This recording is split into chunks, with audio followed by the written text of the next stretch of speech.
semi-actual eyesight. Is there the high drive? Deep center! Go! Go! Go! We're out of here! We're out of here! Say ya, playa! Just like they drew it up in Hollywood, Caladros, the 3-2. Swing and a miss! And the Audubon Green Wave have upset the Kingsway Dragons! And this is it for good! The Audubon Green Wave are back in the Final Four! A dog pile on their side! All right, ladies and gentlemen, welcome to DW Broadcasting's coverage of men's varsity. From our entire crew, we'll see you tomorrow. Have a good one, folks.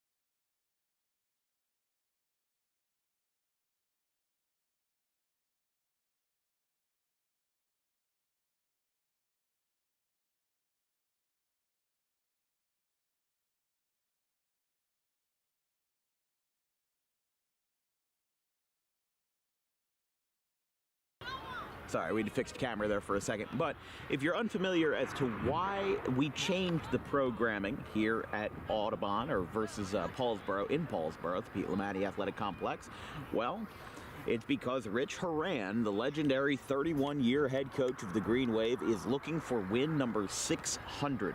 He reached number 500 on the road in an April game versus West Deptford under the lights, and he reached number 400 versus Paulsboro back at home. And now, while he wishes that 600 could have been at home in front of the home crowd, Paulsboro might have to do. Now, don't make this a guarantee, because Paulsboro did beat Audubon last year by a score of 8-4 in May.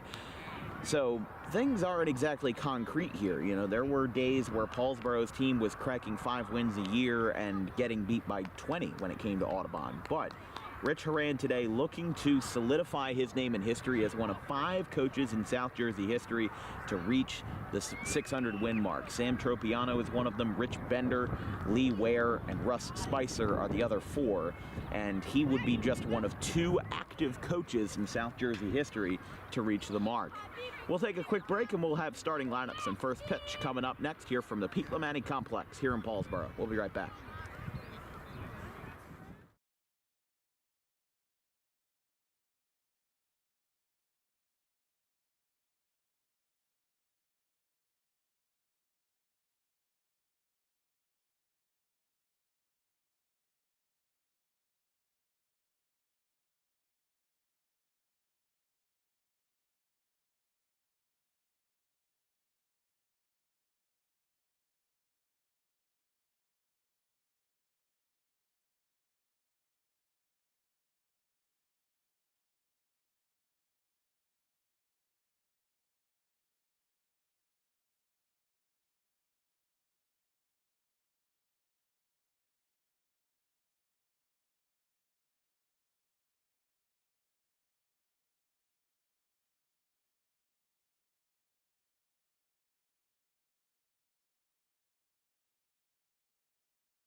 Tommy D's Home Design Center has opened a second location on Creek Road in Belmar, operating in Philadelphia for over 25 years and now expanding into South Jersey. Tommy D's is the place to go for kitchen cabinets, countertops, and cabinet accessories, heavily discounted compared to big box retailers. Stop in, take a seat, and watch as our experienced kitchen designer makes the kitchen of your dreams right in front of you. Tommy D's is the best in the business for quality kitchen countertops and cabinets that fit all budgets. Call us today at 856-210-9504 or visit the new location in person on the corner of Creek Road and Harding Avenue in Belmar next to the 42 on-ramp.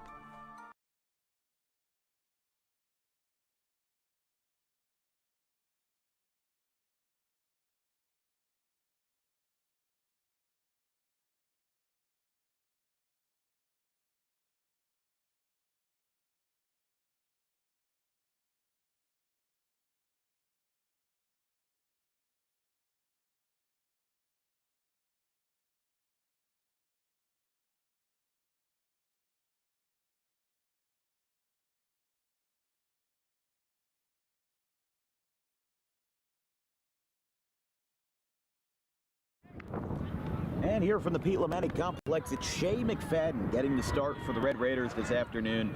Here on a brisk Saturday morning, it's going to be a 3.50 ERA for the senior right-hander. He struck out 10 this year in 10 innings. This is his fourth appearance and his first versus a Colonial Conference opponent. He faced off in a 17-8 win for Paulsboro over Salem, a 20-1 win for the Red Raiders over Leap Academy, and a 10-6 loss in the Thank You Classic versus Spotswood. He threw a nice 5 innings, gave up 3 earned runs, and struck out 3. Probably his best appearance yet was that opening game versus Salem, where he threw for 4 innings and struck out 5. But for the Audubon Green Wave, who are not just searching for a team win, but also searching for a big personal win for their guy, Rich Horan, let's take a look at their starting lineup, brought to you by Tommy D's Home Improvement. For the Green Wave, it's Tyler Wiltsey at short, Ryan Zimmer in center. Ryan Zimmer at the DH spot, to be followed up by Trent Battle at the catcher, Joey Slavin at first, Nick Caladros is the pitcher, Jack Dempsey at second, and Lance Furness is at first base, at third base today. Charlie Copsetta in center field, and Bryce Dempsey rounds us out left. Takes left as a as a defense only position. Here we go, first pitch of the ball game. It's a ground ball foul by Tyler Wiltsey, and we are underway.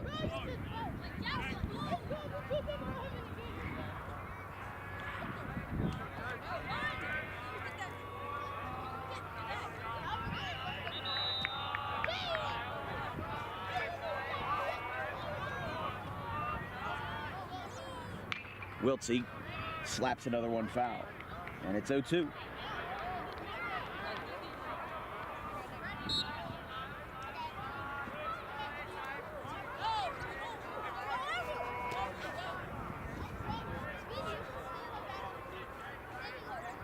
Leadoff man for the Green Wave, and curveball, a little bit of an eephus there, misses high. Audubon beat PVI on Friday down in Margate, a game that I called for our good friends over at BFA Sports. They won that game 5-2. And Wiltsey's going to get hit right in the tush. So Wiltsey reaches on the hit by a pitch, and with a runner on here for Trent Bannell, for Ryan Zimmer. Bannell is on deck, though.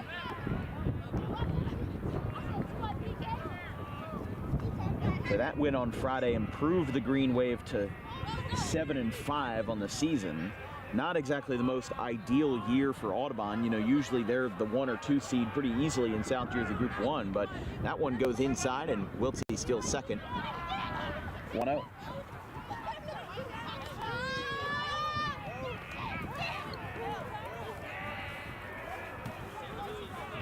So Wiltsey on second here with Ryan Zimmer at the dish.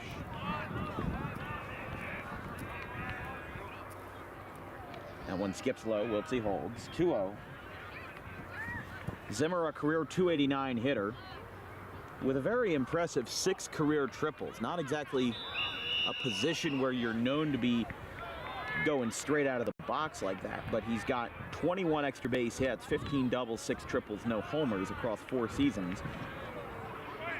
Still a viable candidate to get 100 hits if he goes on a tear in May, and if Audubon gets a good playoff run. He's at 78, and after 21 hits in each of his freshman and sophomore years, definitely a number he can achieve, but there's a strike call.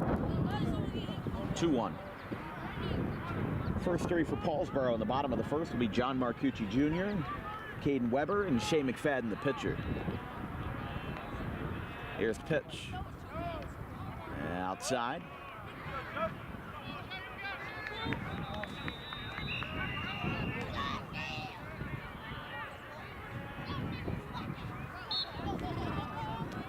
McFadden looks back at second and delivers. Zimmer sends this one out towards center field, gets a good tag on it, going back and dropping the ball in center field. An easy play in center by Donald Wilson is botched, and that's going to be a free 2 bases for Ryan Zimmer. Just a standard fly ball to center, and he couldn't hang on. So that's going to be a double for Zimmer. Wiltsey does not score because he only moved up 1 base on that play. And that will be a 2-base E8 against Wilson. And here's Trent Bannell.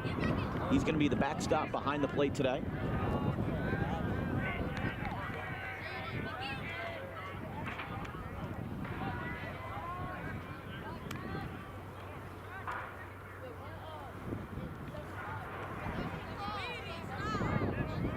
So 2 runners in scoring position right away for the Green Wave. And Bannell shoots this one right to short. And Marcucci Jr. makes the play. And there's 1 down. Well, that's the kind of tourniquet you needed on this inning, where you get a simple line out. Obviously, Audubon's been putting the barrel to the ball early. Even with Wiltsey, his foul balls seem to have some good carry to them. But here's the lefty Joey Slavin, the commit to Holy Family University in the Philly Metro. Curveball drops in there for a strike. I mean, that's almost an eephus pitch. Kind of what like Jamie Moyer used to throw when he was like, you know, in his upper 40s. Not saying it's a bad pitch. It can be effective. And I should kind of take that as a compliment, because if you can see, if you watch old Jamie Moyer highlights, and I'm not talking like old as in like 1989, I'm talking old as in like 2011, 2012, because when he was old, he threw a little slower, but he was still the same old Jamie Moyer. He was still striking out guys, and he wasn't doing it off of velocity. He was only doing it off of, you know, the pitches that had a lot of break to them. And Moyer not being a velocity guy was the reason why he was able to pitch so deep into his 40s. I mean, his last major league appearance with the Rockies was when he was 49. Slavin gets on top of it, grounds it to first. It's going to be picked up. Wiltsey scores on the RBI ground out. And Angelo DeSantis picks that one up. So an RBI 3 unassisted. And it's 1-0 Green Wave. Zimmer moves down to third.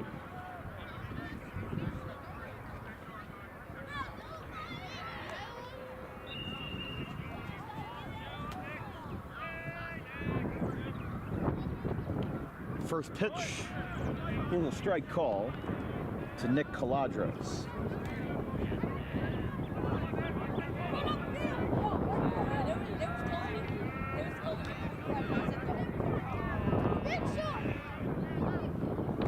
Curveball misses. Just missed at the top of the zone. Audubon gets back in action on Tuesday for a home game versus Haddon Township. And that one just misses. 3-0.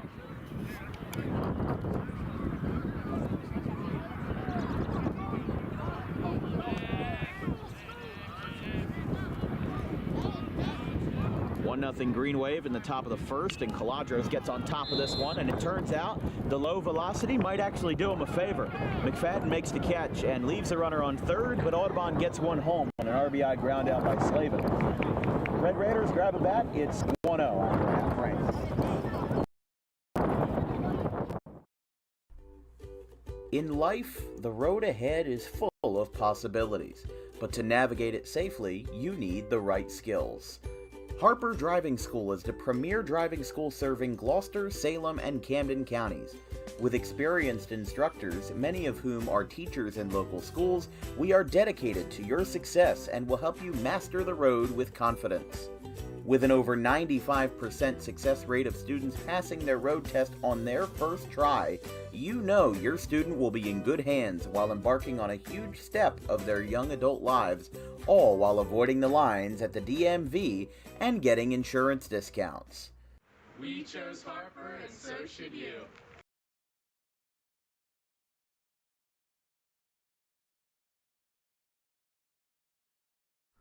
Garden State Pet Center is an independently owned full-service pet store. Our specialty is promoting companionship between people and animals by providing the healthiest product choices available, including all-natural foods, supplements that support and relieve health issues, and innovative products for pet parents. Our goal is to provide our customers with a relaxing environment, and while we're not striving to be the biggest store on the East Coast, we're striving to be the best.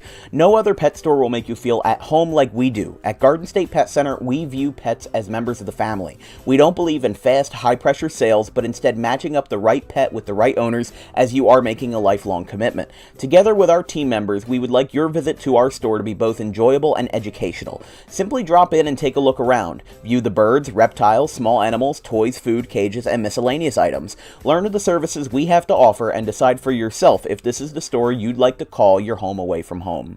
Victor Santucci, owner of Garden State Pet Center. Visit us today at 226 South Whitehorse Pike in Audubon, New Jersey. We're open 7 days a week for all of your pets' needs.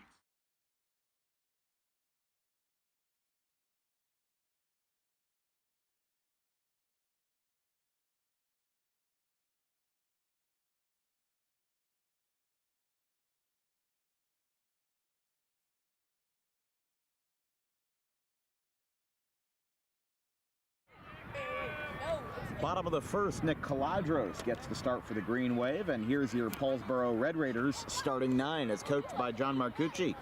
His son, John Marcucci Jr., grabs the leadoff spot as the shortstop. Caden Weber is the third baseman batting second. Shea McFadden, the pitcher, batting third. Matt Hill is the backstop today, the underclassman, batting fourth. Logan Sicklesteel in left field batting fifth. Lenny Robles is the second baseman batting sixth. Roman Honorado in the right field spot batting seventh. Chase Bish is the DH batting eighth, and rounding out the order to center fielder Donald Wilson. First pitch by Marcucci Jr. is grounded to first. Slavin takes it himself. One pitch, one out. And here's Caden Weber.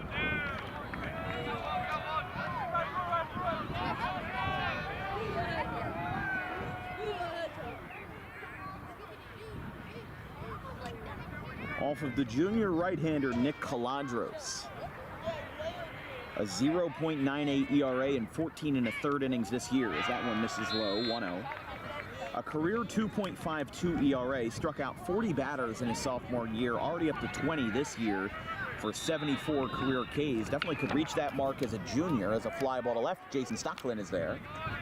And a line out to left is the second out of the frame. So Paulsboro with a quick 2 up, 2 down.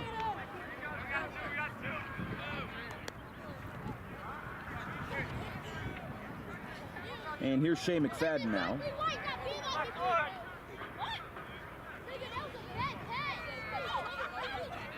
Versus the lefty. And strike called. 0-1. Paulsboro with 2 of their 3 top batters as lefties, Marcucci and McFadden. Definitely gives you an advantage versus the right-hander like Caladros, but also doesn't really help you when he's got that sinker ball that moves down and away. Is actually more effective, I would argue, against a lefty hitter and forces a lot of bad swings. Swing and a miss.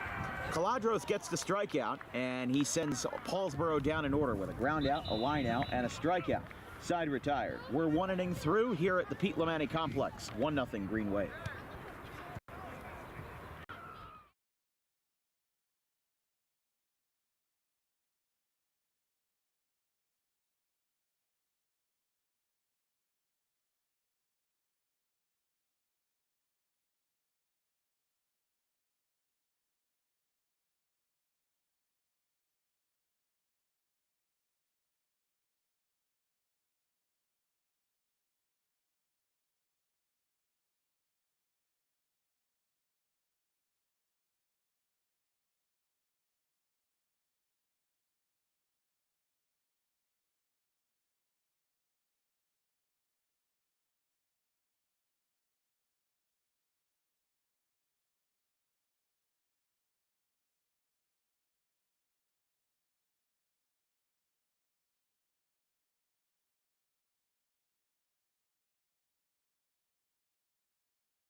Top of the second now. Green Wave got 1 run in the top of the first on an RBI 3 unassisted ground out by Joey Slavin.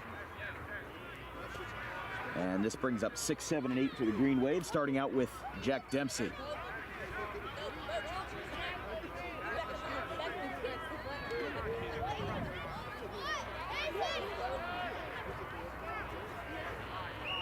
Paulsboro went down in order in the bottom of the first with a ground out, a line out, and a strikeout.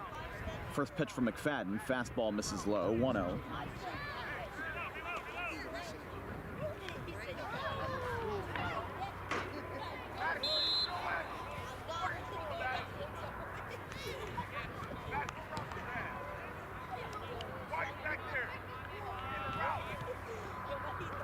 Outside to Dempsey, 2-0.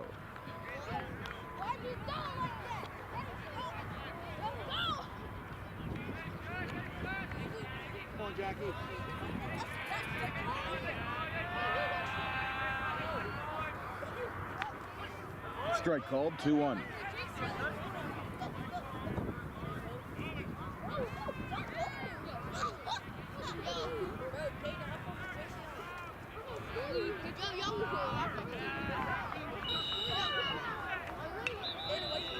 And another one foul, 2-2. Dempsey, Furness, and Copsetta batting here in the top of the second for the Green Wave.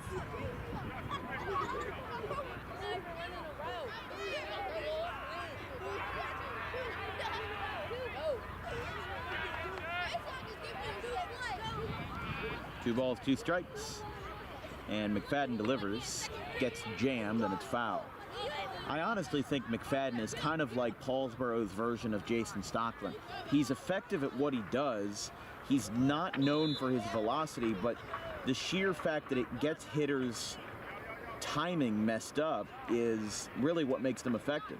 I mean, yes, Audubon got 1 run in the first, but they had to work for that. It's not like they had a bunch of extra base hits, and here we are.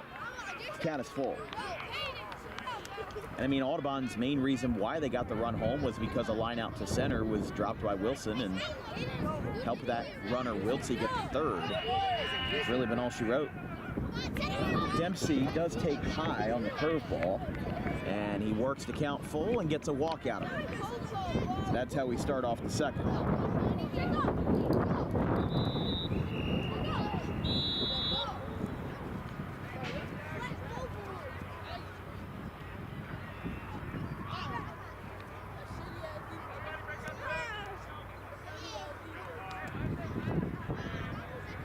Paulsboro 3-5, just played 8 games this year. Had a 3-game win streak from the 12th to the 17th in non-conference play, beating Salem, Shalleck, and Leap Academy. And they've actually played 3 games in 2 days on the 19th and the 20th, losing 10-6 to Spotswood, 11-8 to Oakcrest, and 14-8 to Cedar Creek in the Al Hidelt tournament. As that one goes into center field, Dempsey gets up, backtracks, now the throw gets away. Wilson couldn't hang on to it. That's going to be a stolen base for Jack Dempsey, and he advances 2 bases on the miscue. The throw even got away in the infield, but Paulsboro reels it in, and he gets all the way down to third. But this is their first game that they've played since Saturday the 20th in the Al Hidelt tournament versus Oakcrest and Cedar Creek. They played the host team, Oakcrest. Got 8 runs on 8 hits, but a 6-run third inning is what did them in. Oakcrest put all 11 runs up in the first 3 innings, and then Paulsboro was able to shut them down. They tried to get a quick comeback, but just couldn't hang on to it. And the pitch. Strike call, 2-1. To Lance Furness, the first-year full-time varsity player. .214 average this year, 6 for 28 with 3 RBIs. Lines this one out towards right. That is a fair ball. Gets down into the right field corner, picked up by Honorado, and an RBI single by Lance Furness makes it 2-0 Audubon.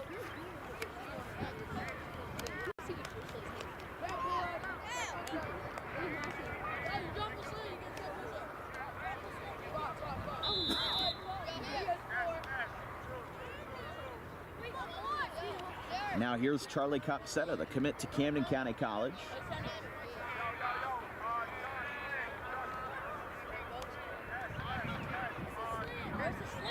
First pitch misses, 1-0.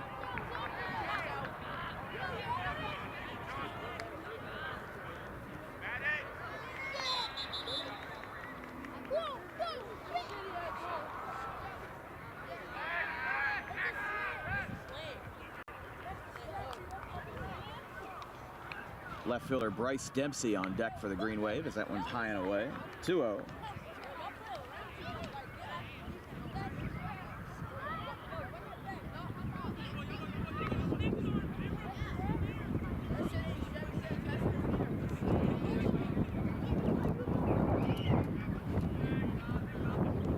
Copsetta golfs this one out towards second base on a low fastball. Spinning throw to first is off the bag. He's in there. And Copsetta reaches to advance for Ness to second.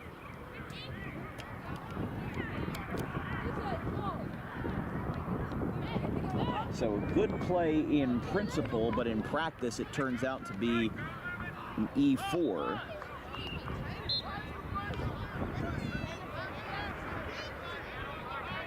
And here's Bryce Dempsey.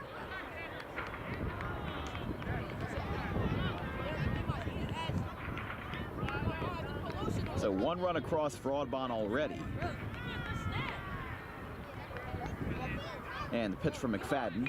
Dempsey shows bunt, goes down the third base line. McFadden has trouble with it, and he gets aboard with an infield single. The bases are loaded.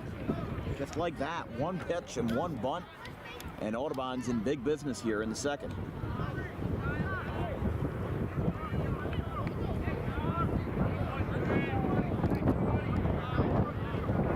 So here's Tyler Wilson. He was hit by a pitch in his first at-bat, came around to score as Audubon's only run of the inning. But they've added on another here in the top of the second, and they look to add on a few more. And this is really the true test of McFadden, because this is his first time facing a Colonial opponent this year. He faced off against Salem, Leap Academy, and one other. Versus Spotswood. So he's faced a litany of different schools from different parts of the state, but just none in the Colonial Conference. That one's high and in, 2-0. So now that you've seen him once, you know his velocities, you know what he throws. It's not the most diverse pitch mix, but if Wiltsey can get a hold of one, we'll see what happens. But might not need to get a hold of one if he doesn't have to swing the bat, but it's 3-0. Bases are loaded here. Audubon looking for a big swing. 3-0. And he doesn't need the big swing. Bases loaded walk on a 4-pitch walk, and it's 3-0.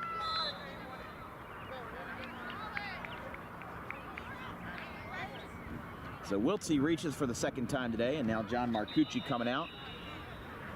I didn't see any action in the Paulsboro bullpen down the third base line.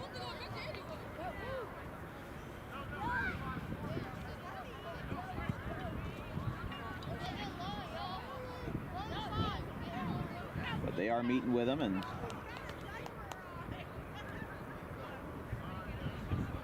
let's see what we can get here out of McFadden.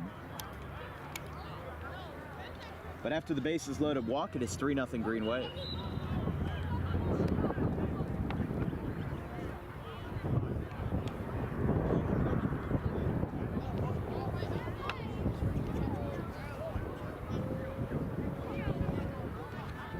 So McFadden will stay in. Marcucci walks away. And here's Ryan Zimmer. Audubon's plated 2 runs this inning thanks to an RBI single by Furness. And that bases loaded walk that just happened with Wiltsey. So he's gotten on base with a hit by pitch and a free pass tonight. And Zimmer, who reached on an E8 his first time, a fly ball to center that was dropped by Wilson. Here's the first pitch. Zimmer takes one in, lines it to left. That's a fair ball. That's going to get one run across. That might get a second run across. Wiltsey's going down the third. The throw skips in. Zimmer gets down the second. He's got a 2-run double. And it's 5-0 Green Wave.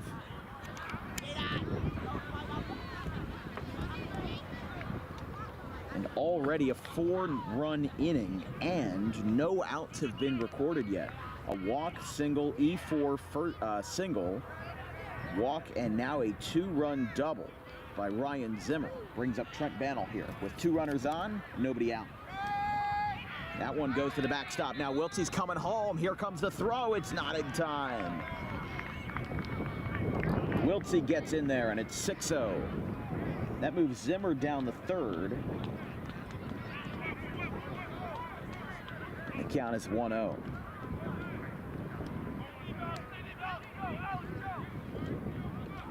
Paulsboro's got a very packed May coming up.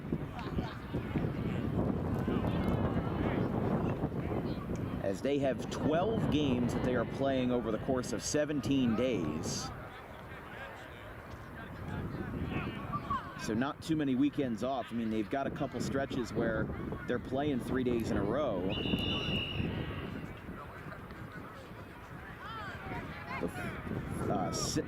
The 9th, 10th, and 11th, they play West Deptford, Haddon Township, and Cherry Hill East. And then have 1 day off. The 13th is Haddon Heights. And then 1 day off again, 15, 16, 17, Sterling, Haddonfield, and Camden Academy Charter. It was off to a 6-1 start this year.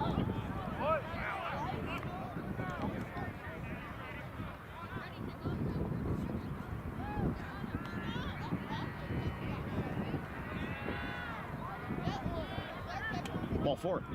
Bases now going to have runners on the corners here. And still nobody out. Marcucci gets up. He's on the top step, and he'll get a sign here. Versus Joey Slavin, the lefty. He got the first run across for the game on an RBI ground out, excuse me.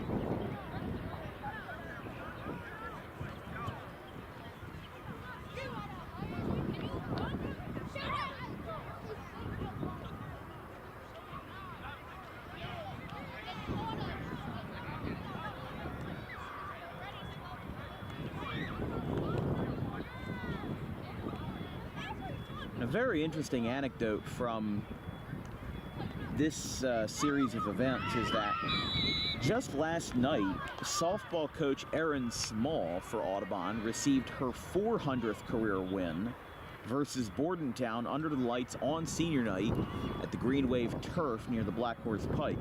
And now, less than 24 hours later, there's a chance, as Bannell gets into second base, there is a chance that Rich Horan gets win number 600 probably about 14, 15 hours later. Takes inside, 2-0.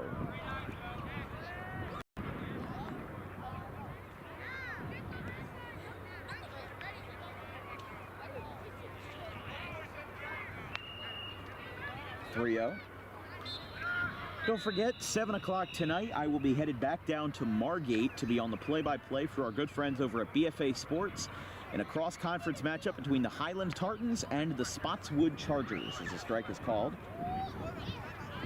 So make sure to tune in to the Game Changer app, where you can exclusively watch all Coaches versus Cancer action from this weekend. Slavin a little ahead on that breaking ball, and it's 3-2.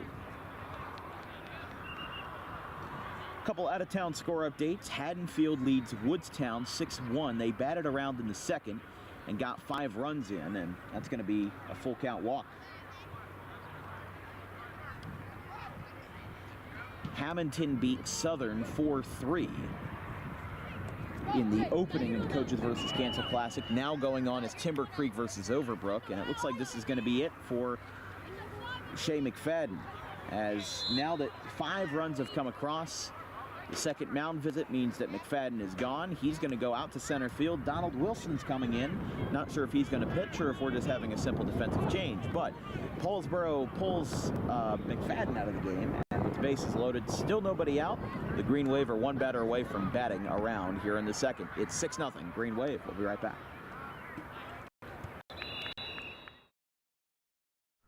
Garden State Pet Center is an independently owned full-service pet store. Our specialty is promoting companionship between people and animals by providing the healthiest product choices available, including all-natural foods, supplements that support and relieve health issues, and innovative products for pet parents. Our goal is to provide our customers with a relaxing environment, and while we're not striving to be the biggest store on the East Coast, we're striving to be the best.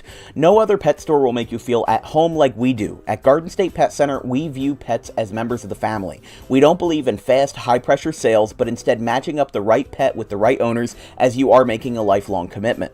Together with our team members, we would like your visit to our store to be both enjoyable and educational. Simply drop in and take a look around. View the birds, reptiles, small animals, toys, food, cages, and miscellaneous items. Learn of the services we have to offer and decide for yourself if this is the store you'd like to call your home away from home. Victor Santucci, owner of Garden State Pet Center. Visit us today at 226 South Whitehorse Pike in Audubon, New Jersey. We're open 7 days a week for all of your pets' needs.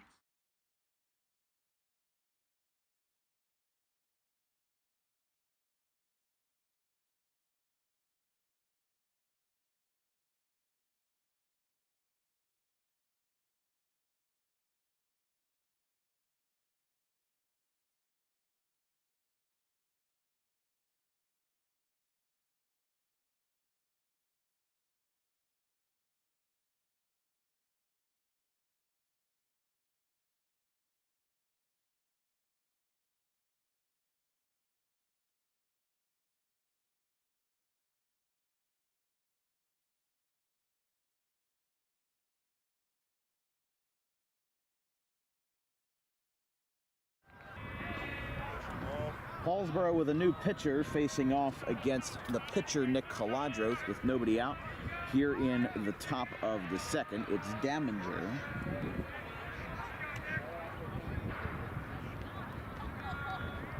As first pitch misses, 1-0.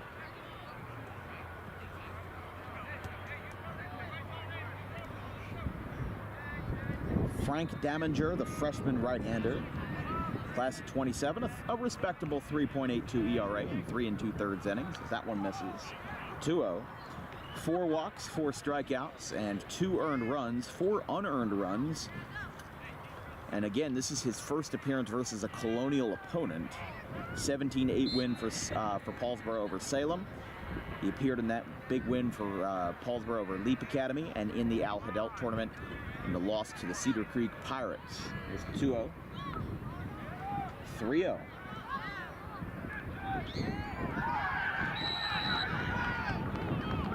You know, Paulsboro had a lot of noise last year with a lot of their class of 23 guys. They went 15-11. They beat Audubon 8-4 for the first time in God knows how long. Strike is called. Beat Northern Burlington. Beat Gloucester, West Deptford. Even beat Woodstown 2-0 in the quarterfinals of South Jersey Group 1 and held their own versus Buena. And now another strike's called, 3-2. And they really had a big turnaround. You know, they got mercy ruled by Audubon on opening day last year back in Audubon, and now, you know, later on in the season on May 9th, they beat them by 4. And that is ball 4. Run scores, run number 6 of the inning for the Green Wave. It is 7-0. Green Wave have now batted around and have recorded a grand total of 5 walks this inning. So Caladros being pinch run for at first. That appears to be Tommy Quinn, who will take over for him, as here is Jack Dempsey. That's low, 1-0.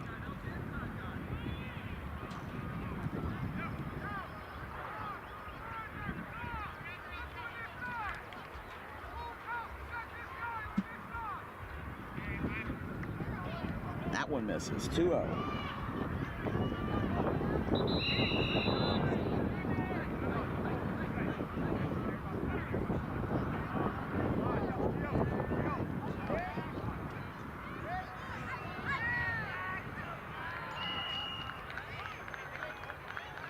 Line drive, base hit in the left by Jack Dempsey.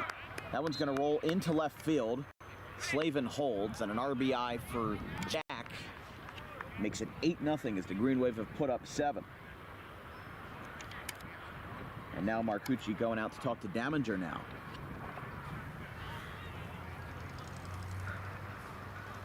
So an RBI single by Dempsey in his second at-bat of the inning. And they're already pulling Daminger. So only 2 batters, and we will have another pitching change. Paulsboro goes into the archive again, and they'll bring out another pitcher. Green Wave have put up 7 in the second and have not recorded any outs. We'll be right back after this.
Back in the top of the second, the Green Wave have put up 8 runs here in the top of the second, and no outs have been recorded. As the new pitcher, John Marcucci, will come on here. He had a 3.11 ERA last year in 18 innings and 15 strikeouts. This year has not been that kind to him. A 7.5 mark with 4 2/3 innings pitched. As fastball's a strike. 0-1. 7.5 ERA, and has appeared in 7 games, now 8 for Paulsboro this year. Went 5 strong in a 7-6 win over Pennsauken Tech. As there's another strike right down the pipe, 0-2. Also went 4 2/3 in a 6-2 win over Sterling. I apologize, that is last year's numbers. This year, he has appeared in 4 games, mostly as a relief option. And that's fouled back. Still 0-2. So, if anything, you got somebody throwing strikes out there, and that's not even Marcucci. That's Angelo DeSantis. The 9 looked so much like a 3 with his jersey kind of crumpled up a little bit. I apologize. This is Angelo DeSantis, who has thrown 2 innings with Paulsboro this year. I sincerely apologize. This one's hit out towards center field. Furness got a good tag on it. McFadden going over. He makes the catch. Runner tags. I don't know why you'd tag when you're up 9, but I guess that solidifies the deal. It's 10-0. That is the first out of the inning.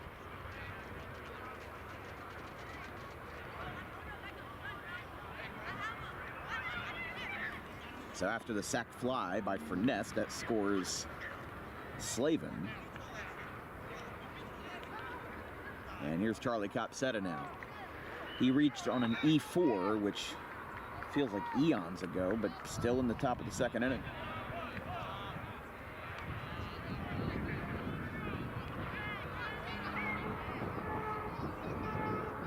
That's down. Quinn stutter stepped a little bit. He thought about going to third, but there's really no reason to. You've got your 10. If you have good confidence in your pitching staff, you put up a couple more, and then don't have to worry about it. I mean, you know, look, you understand the position that you're in. You know, just a couple of years ago before COVID, Audubon beat Paulsboro one year by a score of 29-2.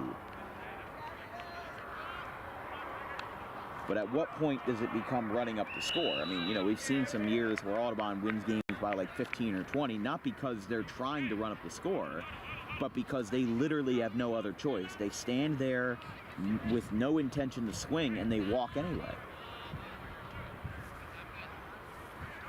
That one's outside, 2-1.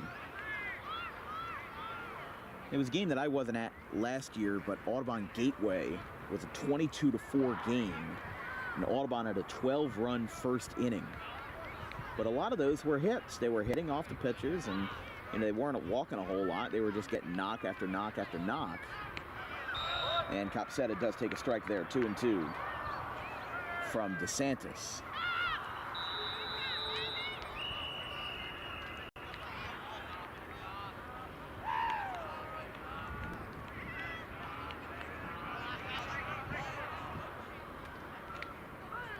Strike 3 called on the outside corner, and he thought that was out number 3. Oh boy.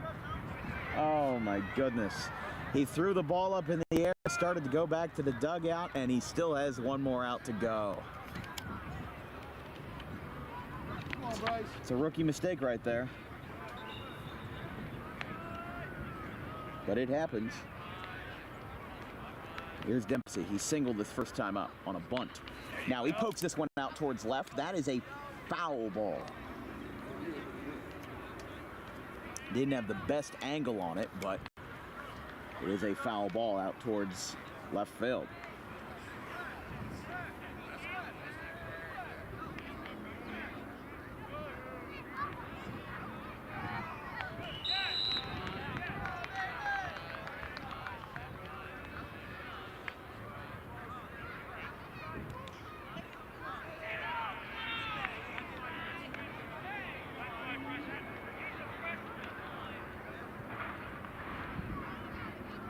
So Bryce got hit there. That loads the bases again. We'll see it for the second time with bases.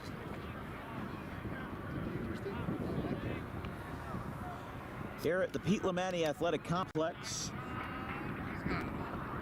pretty much an even hitter-friendly park with the temporary fence. It's about 330 to the poles and about 350 to center. I mean, they can't really expand that far because you've got the track and football field behind us. We've covered a couple games here at Paulsboro for football and a couple for soccer here in the industrial town. And now Quinn's coming to the plate, and throw is not in time. He scores. Dempsey gets down to second. So runners on second and third now, as it's 1-1, and Audubon plates their 10th run of the inning. 11-0.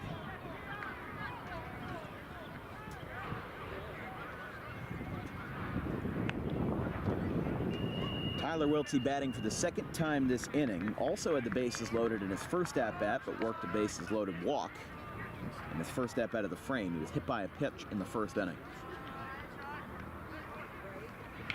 Wiltsey takes a hack and grounds this one foul. 1-2.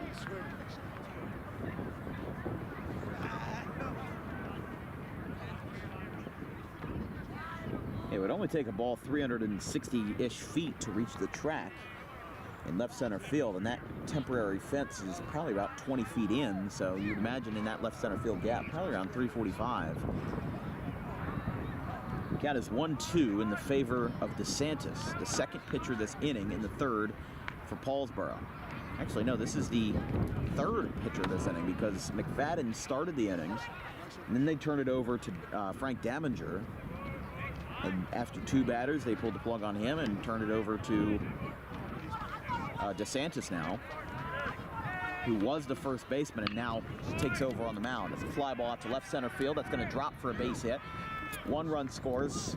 Dempsey's going to come around. That's going to be a 3-run RBI double for Tyler Wiltsey. And that adds numbers 11, 12, and 13 to the board for the Green Wave, and it is 14-0.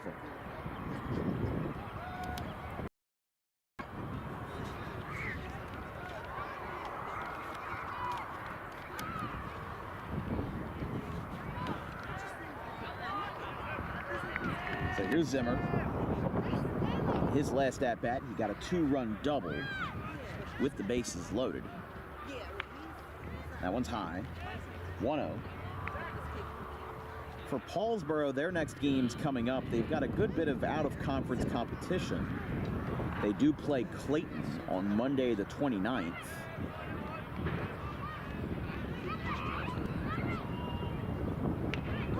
As a ground ball out to short, Marcucci Jr. has it. Throw to first is way high. Almost hit the photographer. Coming in to score is Wiltsey. The fence keeps the ball in. So it'll just be an E6, and that's an even 15 for the Green Wave in a 14-run inning.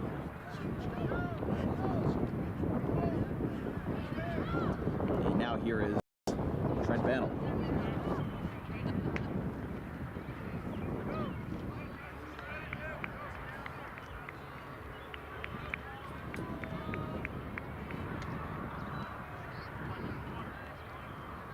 Zimmer has now reached base on an error for the second time.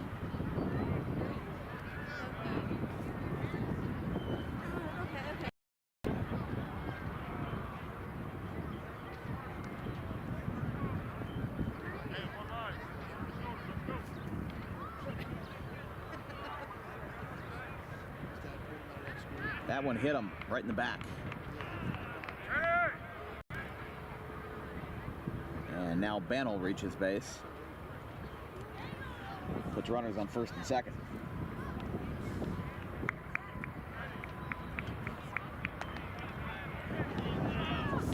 Brings up Slavin. As Bannell will be pinch run for.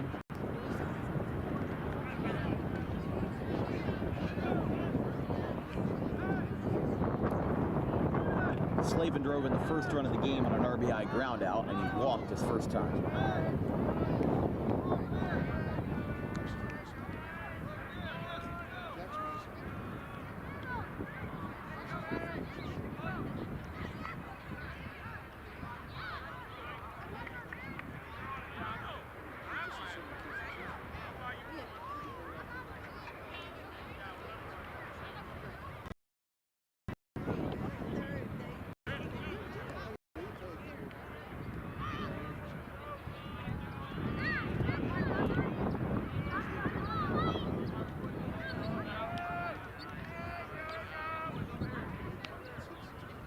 Looked like he wanted to poke that one outside, but it's 1-1.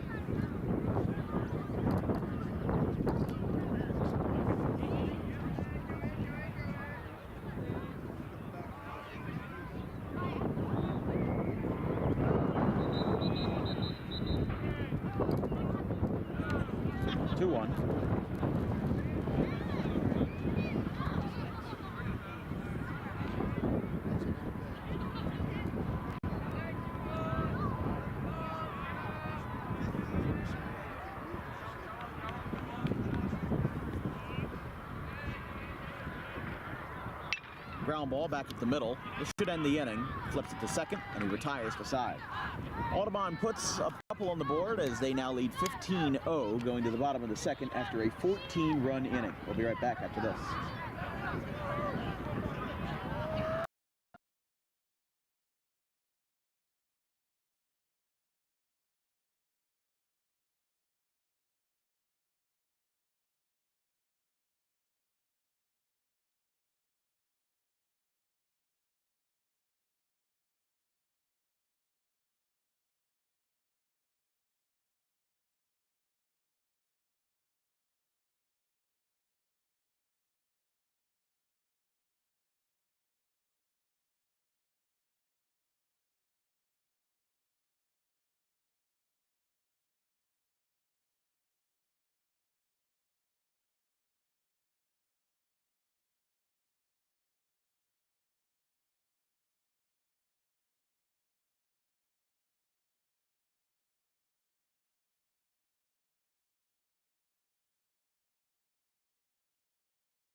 right, Nick Caladro's back out for another inning, and this has been some kind of game. But Matt Hill, the left-handed hitting catcher, will bat here for the for the Red Raiders in the bottom half of the first, as that one misses. 1-0. Hill, Sicklesteel, and Lenny Robles to bat for Paulsboro in the bottom half of the second. 1-0. Upstairs, and it's 2-0.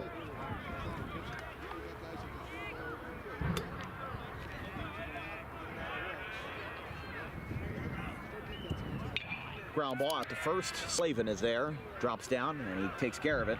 1 away.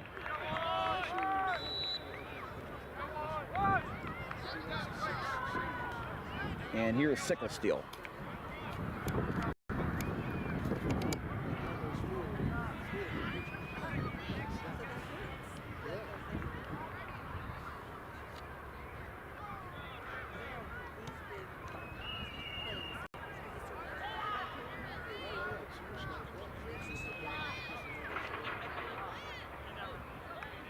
Sicklesteel, left fielder for the Red Raiders here in the bottom of the second. Takes outside, 1-0.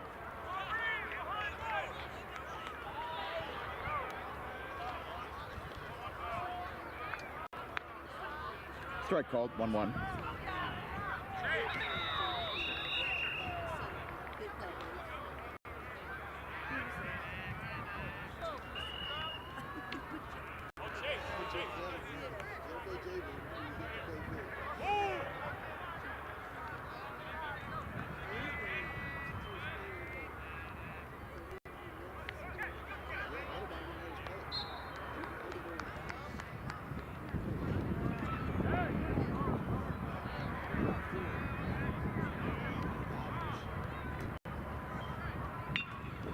Poked out towards second base. Dempsey makes the catch, and there's 2 away.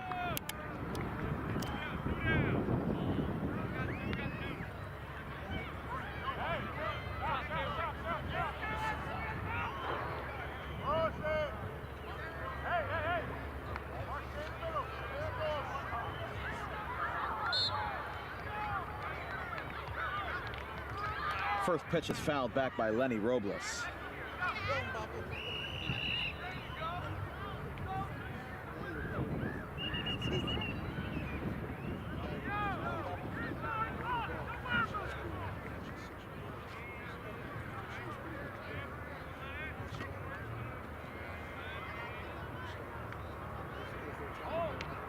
Outside. 1-1.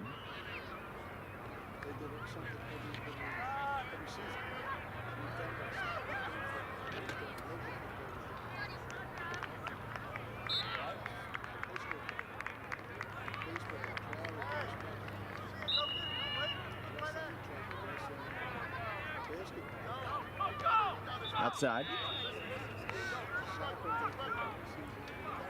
Audubon's first 3 in the top of the third is going to be Caladros, Dempsey, and Furness. Here's a fly ball down the first base line and foul.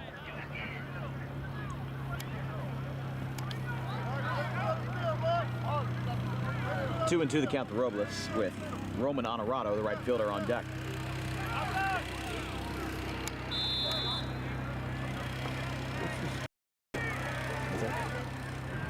To a little 15-0 Audubon.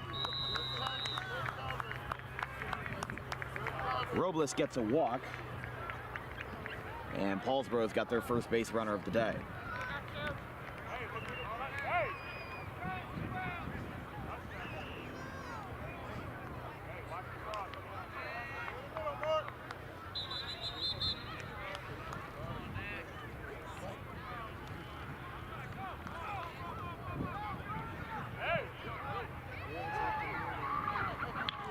Popped up by Honorado in the shallow right, and Jack Dempsey takes it to retire to side.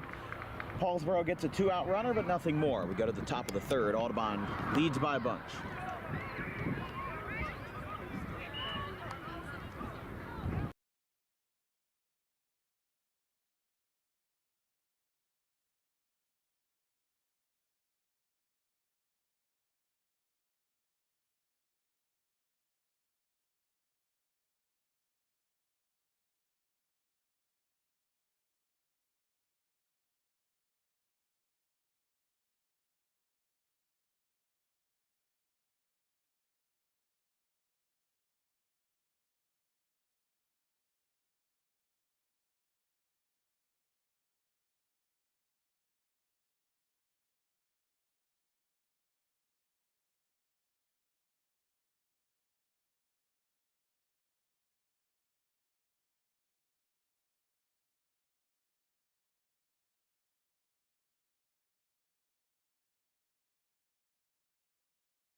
And we've got a new pitcher for Paulsboro, their fourth pitcher to grab a glove and get on the hill. As that will be Haynes, number 17. Connor Haynes, the junior right-hander, with only one appearance this year and only one appearance in his high school career, gave up 2 earned runs, 1 walk, and 2 hit batters in 14 pitches, but did not record an out at the varsity level. So his innings count is still at 0.0. So we'll start off the third with Nick Caladros, to be followed up by Jack Dempsey, Lance Furness, and Charlie Capsetta.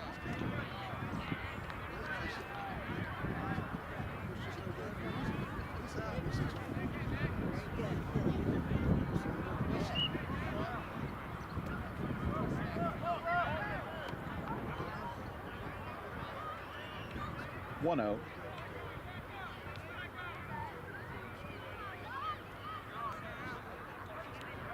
Audubon put up 14 runs in the top of the second.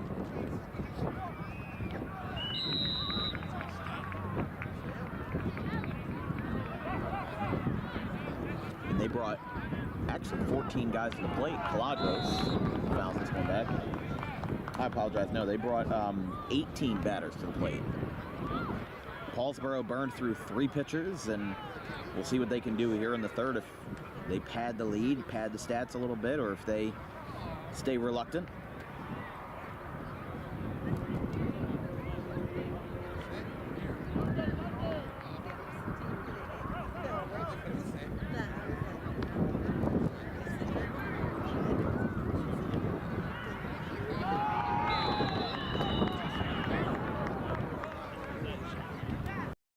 For all the cheering going on behind us, there is a Pee Wee football tournament going on to our left. So that's what all the whistles are for. I mean, they're like 8-year-olds, and 15-0 Audubon here in the top of the third.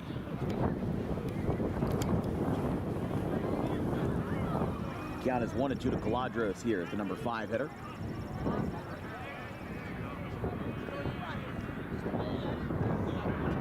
And a 2-strike pitch, little floater over the middle. That one stopped at short. No, it goes into center field. Marcucci had trouble with it. That'll be a base hit for Caladros. Just a couple out-of-town score updates. Haddonfield leads Woodstown 6-2 in the 6th. Pensauken leads Pittman 2-0 in the top of the third of the opening round of the Joe Lang tournament.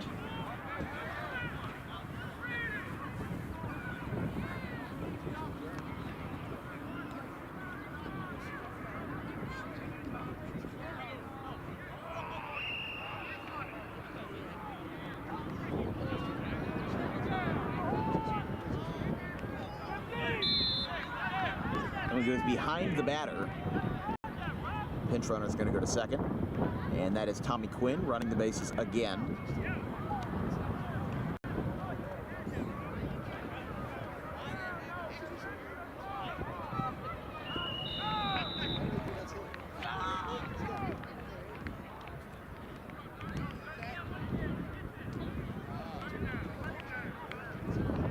Haynes delivers. That's down, 2-0.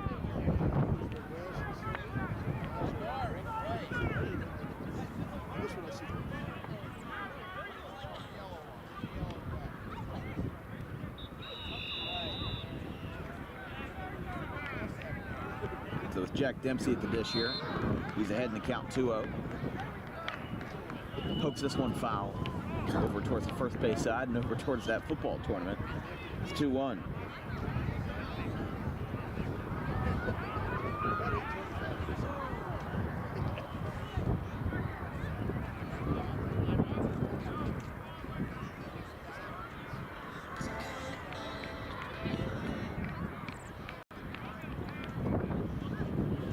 Dempsey swings and misses. 2-2. Paulsboro is a right-hander warming up in the pen. That is number 1. which is Yassine Smith.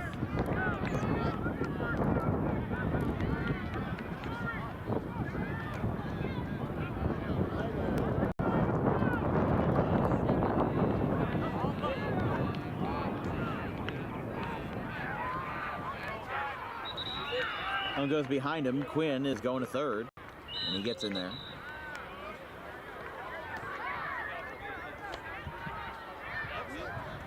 Count is full.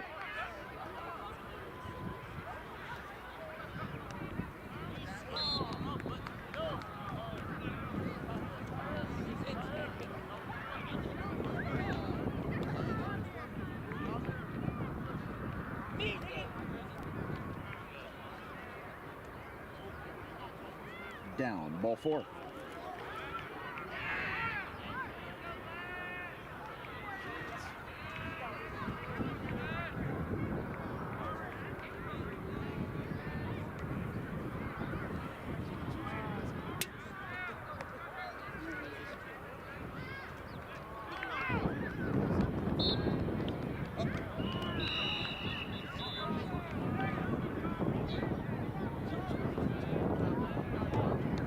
Lance Furness get an RBI single in the first, or rather in the second inning. So both runners have reached for a green wave, and that one's inside.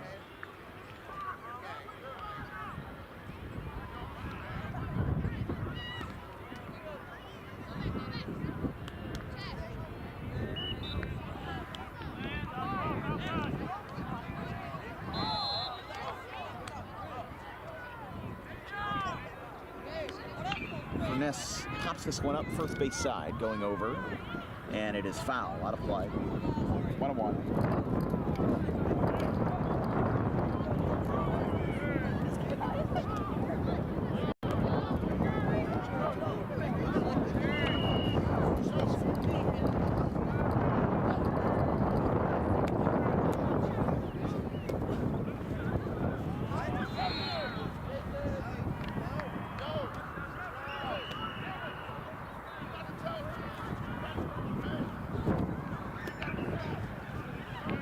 Foul back again at 1-2.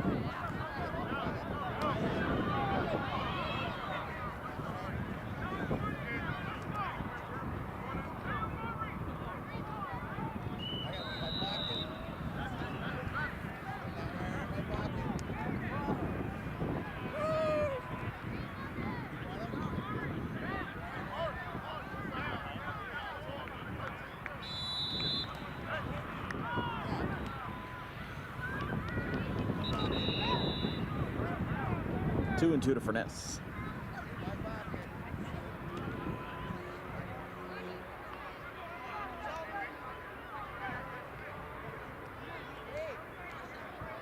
And a quick meeting here between Hill and Haynes.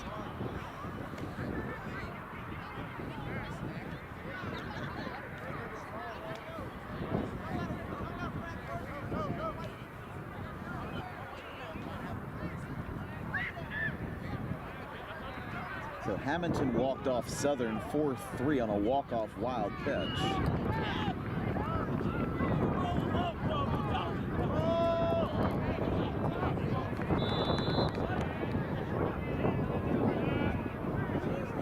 That's down. Count is full now.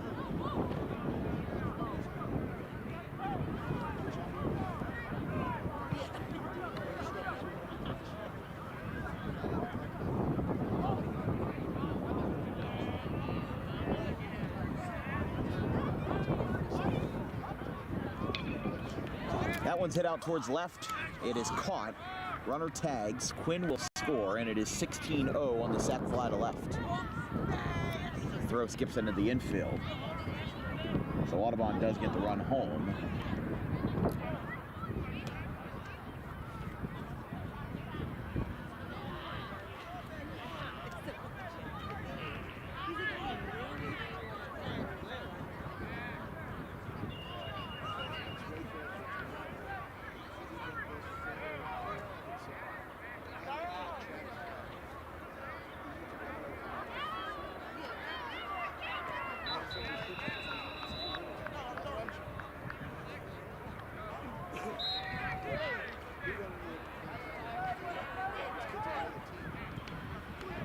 outside 1-0.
Ball 4 to Copsetta.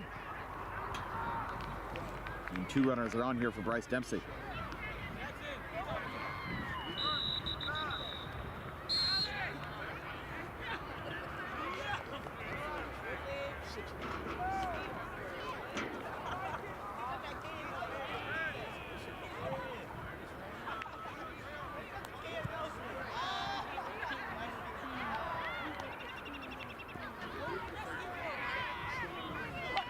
This one's hit well into left field by Bryce Dempsey, going back, and it's caught by Sickle still.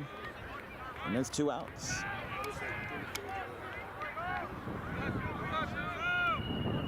Turns us back over to the top of the order for Tyler Wiltsey.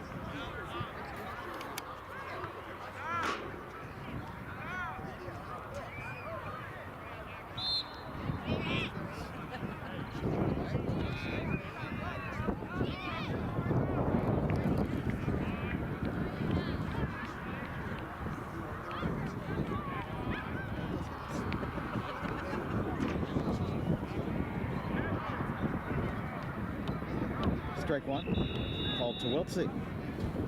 He is 1 for 1. He had a 3-run double in the second, a hit by a pitch and a walk. So he's come to the plate 3 times and has gotten on base all 3 times.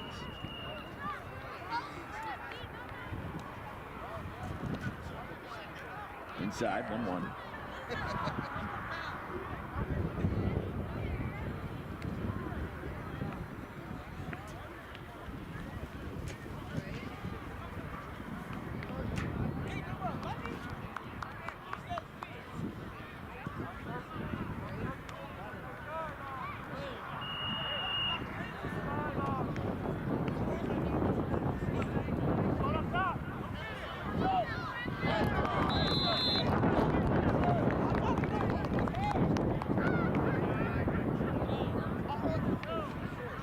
And there's a strike called, 2-2.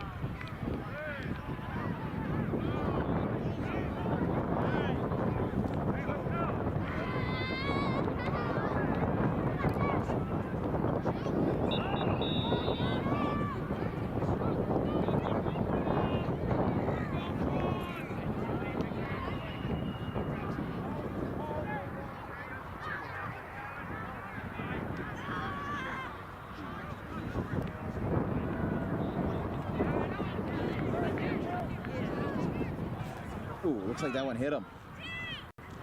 Just kind of grazed him in the upper part of his back. Kind of the weird way he arched over. But the bases are loaded.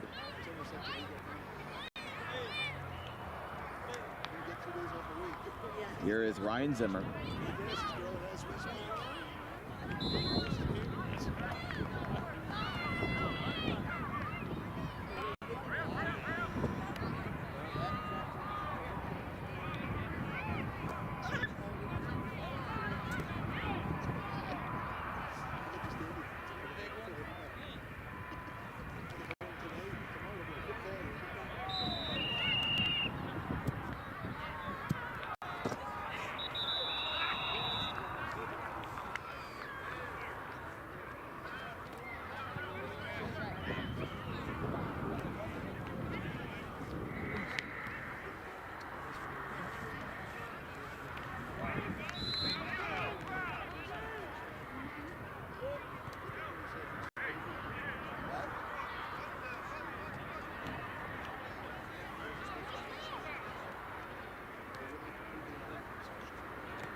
Zimmer pops this one up. Oh, a big collision at short, but he hung on to it. Second baseman held on to it. Robles makes the catch, and they're going to check on if they're okay, but I didn't hear anything in the infield, and they're going to hobble off there. They're very lucky that that wasn't any worse, but Audubon scores one, leaves the bases loaded. We go to the bottom of the third, 16-0.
Back here in the bottom of the third, Nick Caladros coming back out for another frame as Audubon tacked on one, left the bases loaded.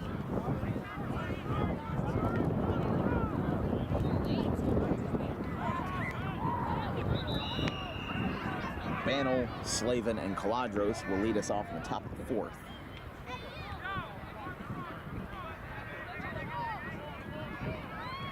Paulsboro still has not gotten through one cycle of the order yet, but Chase Bish and Donald Wilson in the 8 and 9 spot, and then Marcucci as leadoff man. Good curveball there, swing and a miss.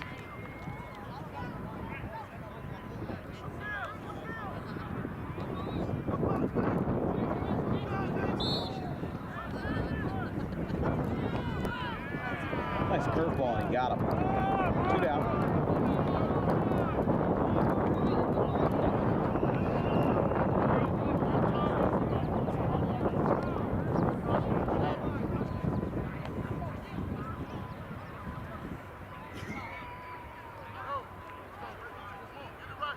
And here is Donald Wilson. Actually, no, that is not. They're putting in a, unless they moved somebody else out there, the fly ball to right. Dempsey is there.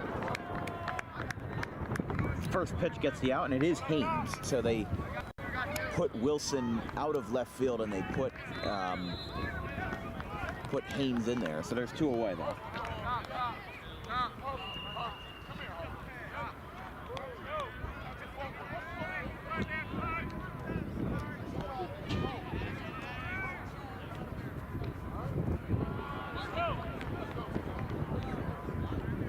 Lineup turns over now to John Marcucci Jr. There's 2 outs here in the third. Curveball misses.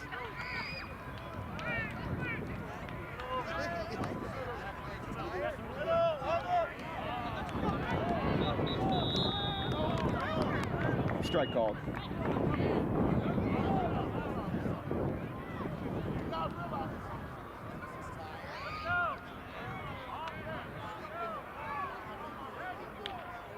And a little tapper foul, and there's 2 strikes against Marcucci now.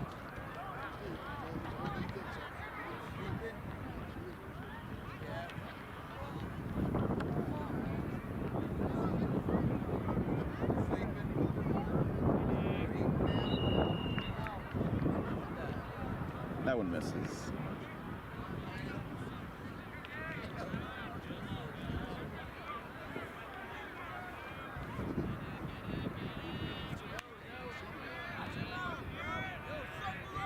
Caladros delivers a 2-strike curveball that just missed the letters.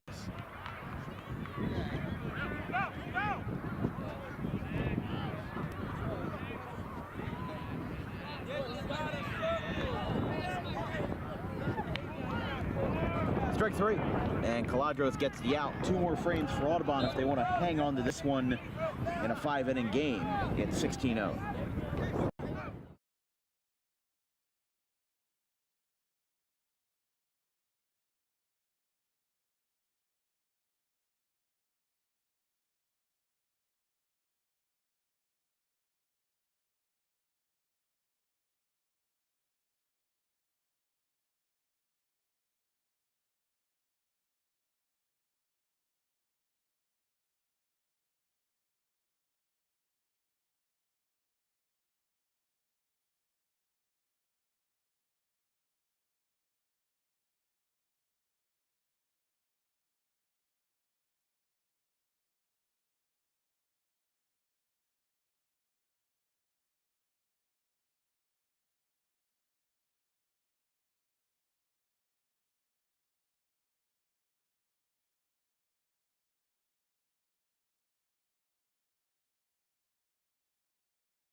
Here in the top of the 4th, Yassine Smith pitching for Paulsboro in his 2nd career appearance as a junior right-hander. Had 1 scoreless inning versus West Deptford earlier in the season as they swing and a miss, 0-1.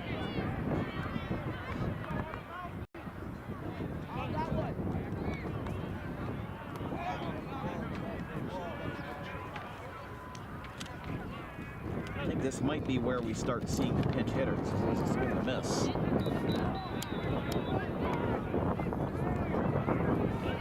And yes, that is number 15, the senior Dylan Pooley, grabbing it back here. It's 0-2 to Pooley. Swing and a miss. He got him. 1 away. Joey Slavin's still batting, though. I think because Bannell was the catcher for the game and Zimmer was the DH, they decided to take out the catcher first, give him a little rest. But Smith has his first career varsity strikeout and come to the hands of Dylan Pooley.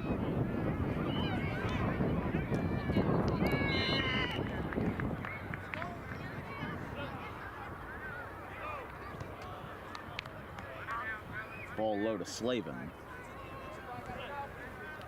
See somebody else on deck too, although I do see Caladros up there, so I think they might have taken him out first and given Pooley a little experience here.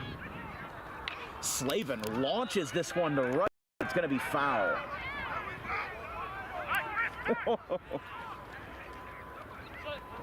Got a good read on that, only if it was fair. It's 1-1. Audubon still has not hit a home run this year, and we're almost done the month of April. In a season where the ball seems to be flying out of the yard more than usual, Audubon is still shut out in the home run column, but as a team, they've scored 62 runs, a 271 average as a team, and a 2.84 ERA on the hill. As a collective, obviously all good numbers there, but what's really hurt Audubon has been their defense. Slavin launches this one out to right. That's going to drop for a base hit. Bobbled in right. Slavin hangs onto it. Or excuse me, Slavin hangs on the first with a single.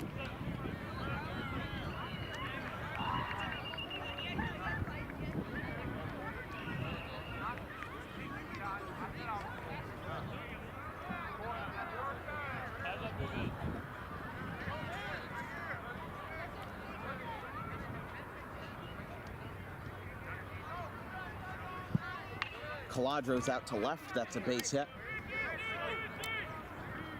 And Slavin gets there. The runners on first and second now.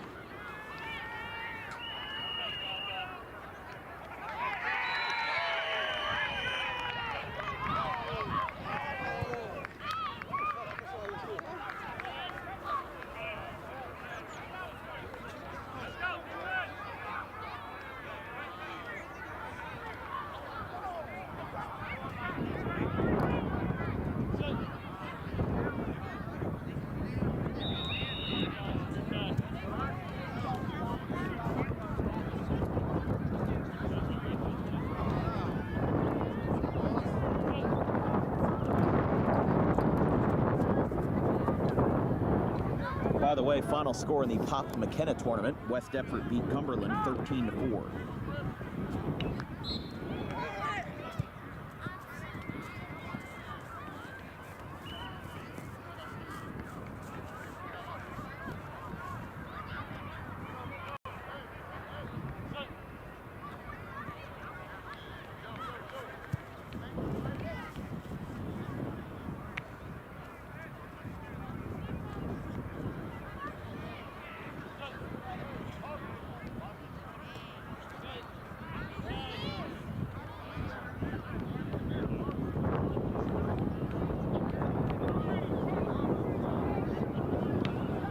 Up, foul. Tommy Quinn running it first.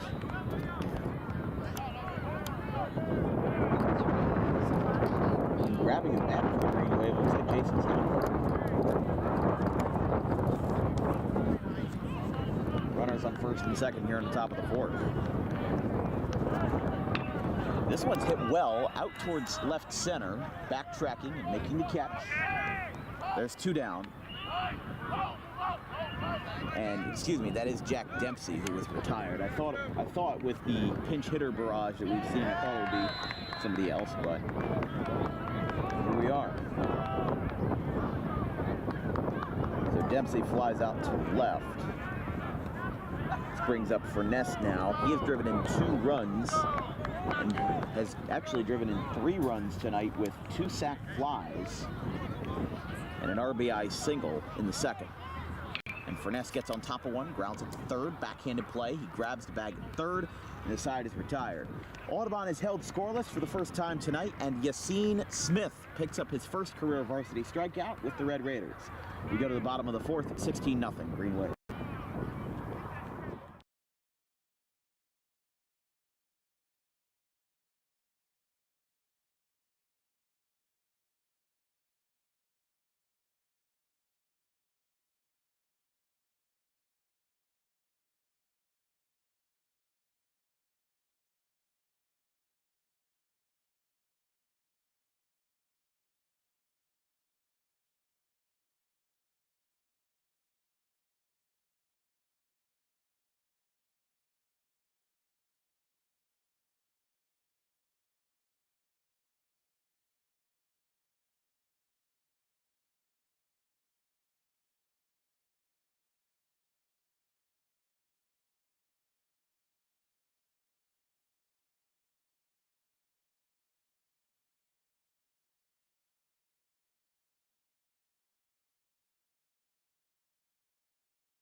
Nick Caladro is still pitching here in the bottom of the fourth. Green Wave leads by a bunch. First pitch is a strike call.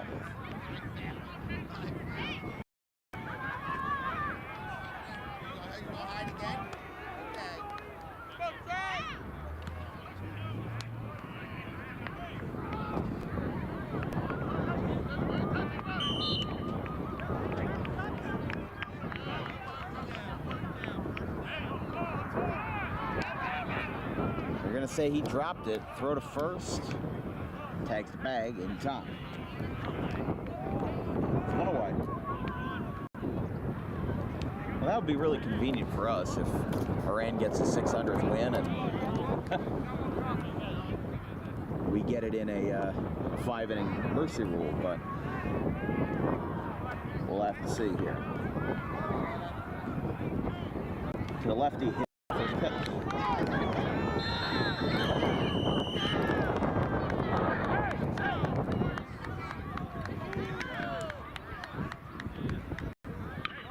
Now ground ball up the first base line and foul.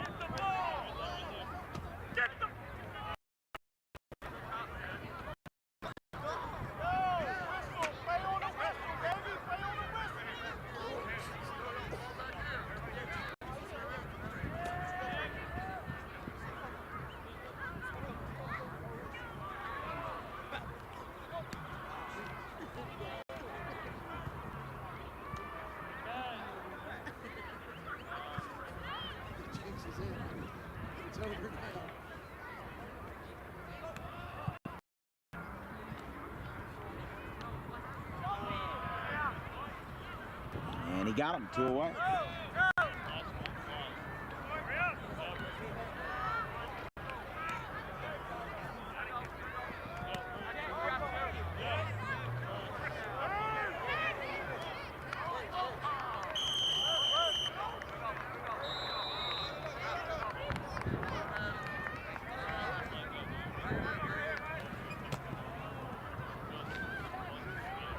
Lefty Robles takes a strike there, 0-1.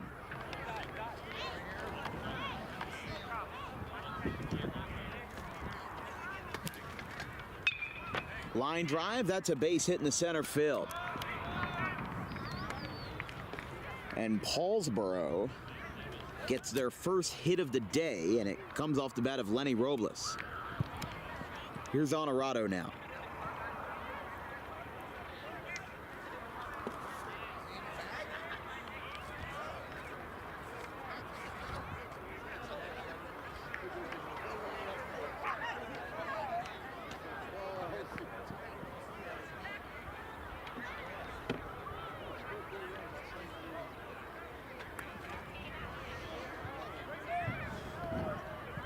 First pitch to Honorado. Strike call.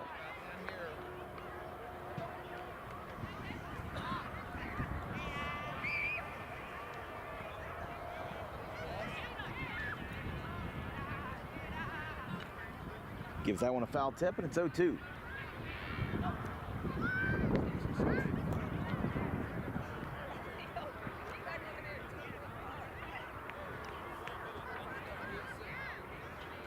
No balls, 2 strikes, 2 outs.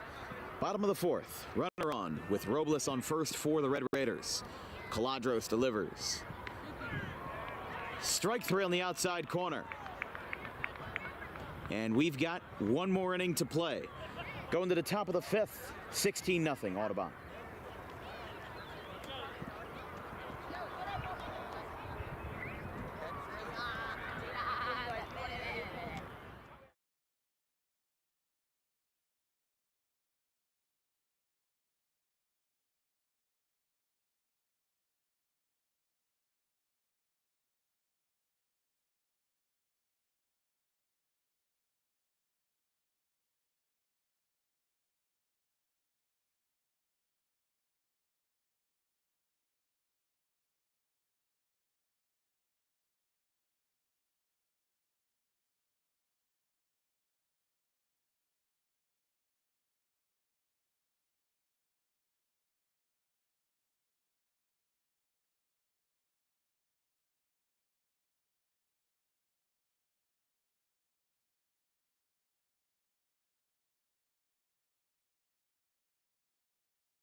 New pitcher for Paulsboro, Chase Bish.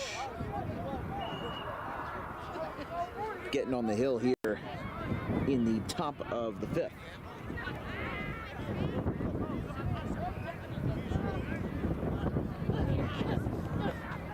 Copsetta takes that one outside.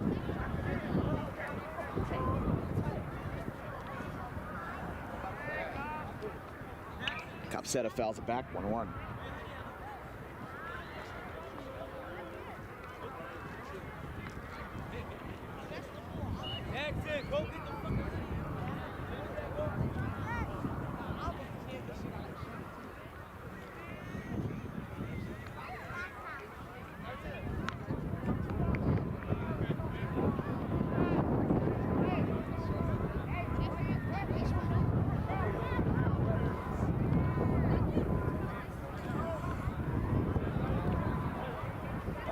That's down.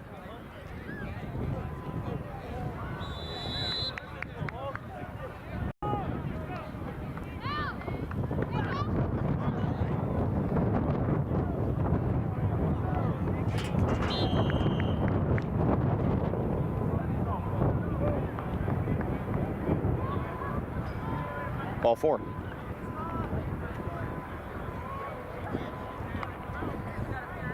If Audubon hangs on here in the bottom of the 5th, they would improve to 8-5.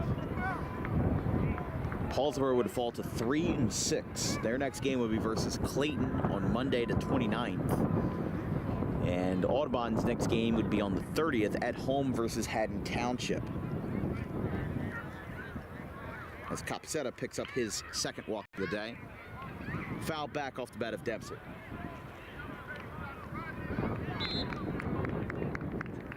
Tyler Wiltsey to follow. Audubon already took out their starting catcher Trent Bannell with a pinch hitter for Dylan Pooley. Ground ball at the 3rd, foul.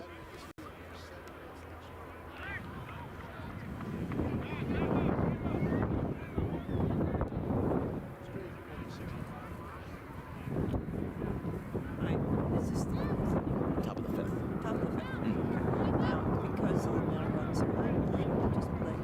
Yeah, they'll just play 5, and then they'll call it. Paulsboro would have, I mean, it's 16-0 right now, so they'd have to get 6 runs. I think it's actually 7 that they would have to get to bring it within the 10-run rule, and then they would play another. But who knows?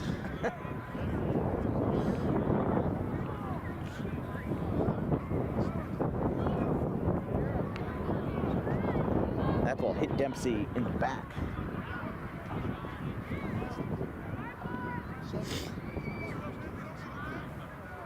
And he's got a hit by pitch, his second plunk of the day. And here's Tyler Wilson.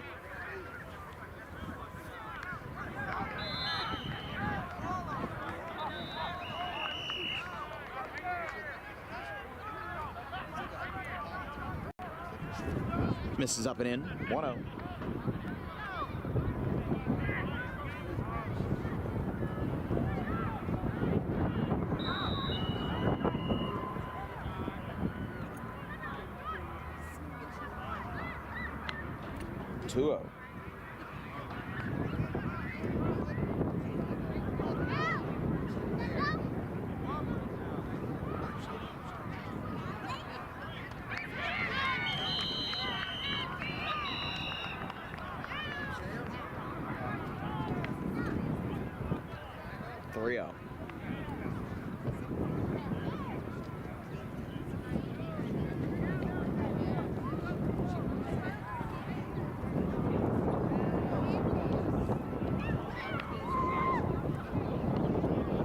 Ball 4.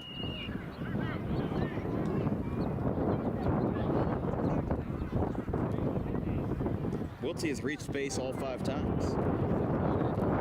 And here's Ryan Zimmer now. The DH with the bases loaded. Trying to send a few more home here. Versus Bish. Another ball. Skips in. And right away, John Marcucci comes out of the dugout. And he's going to talk to Chase Bish. He's calling in his right fielder, Roman Honorado. And they're bringing out somebody else. So they will make a defensive switch. That is number 12, which, hold on here, I must have lost my page. Hold on one sec.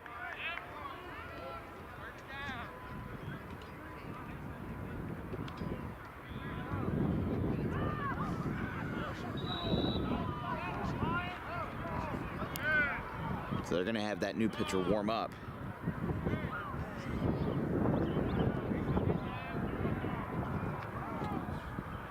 Zimmer grounds this one out to third, picked up. They throw to the plate for the fielder's choice. They got him there. One away. So Zimmer reaches first on a fielder's choice. Making the switch in right field is now Jordan Bowie.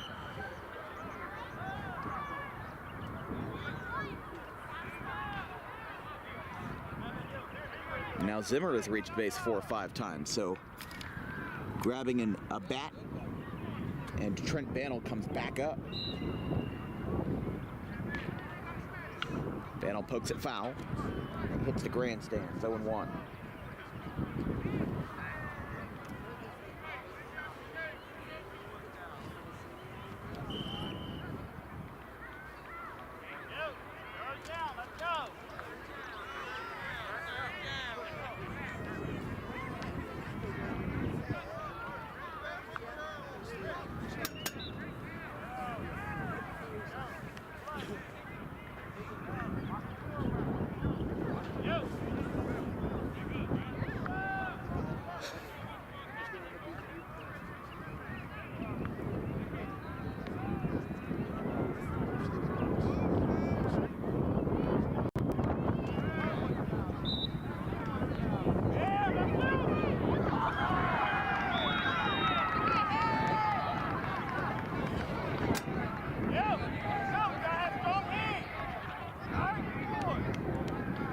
And goes to the backstop with the bases loaded. Everybody holds.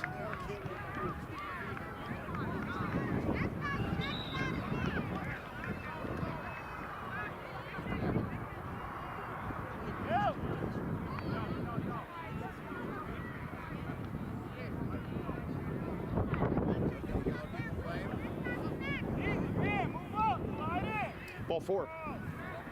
Bases loaded, walk, 17-0. Audubon's first run since the third.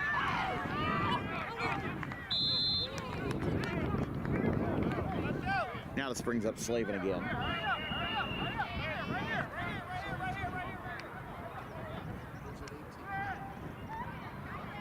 So with Slavin batting, Audubon leads 17-0. After the bases loaded walk, that one misses.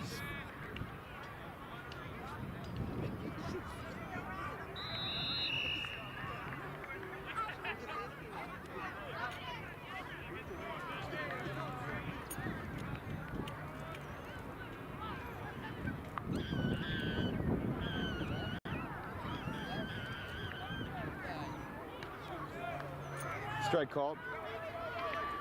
I think at this point, really, anything in the general area is going to be called a strike. Just because they want to, umpires want to get out of here.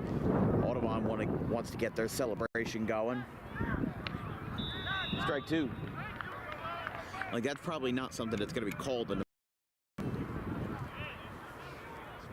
but instead probably just going to, kind of ride it out. See what they got. 1-2. Slavin takes outside.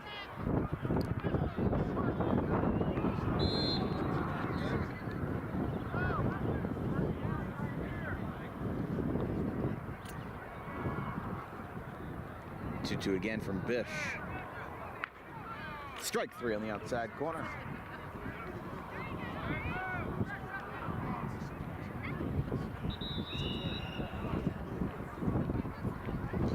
So 2 outs, here's Caladros.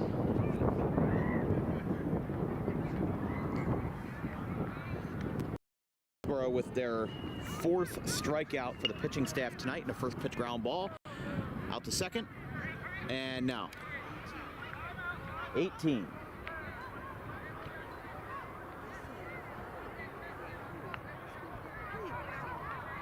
A gaff at second base by Merritt.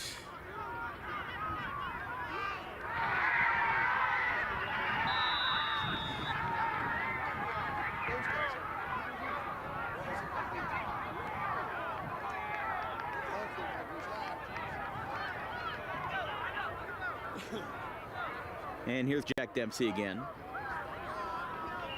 2 walks and a single. That'll be another base hit. 1 run scores.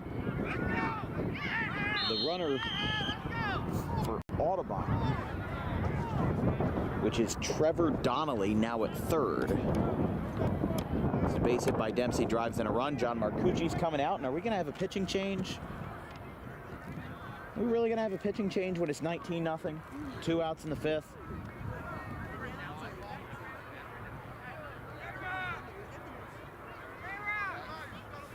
They're calling in Jordan Bowie here after the RBI single by Dempsey.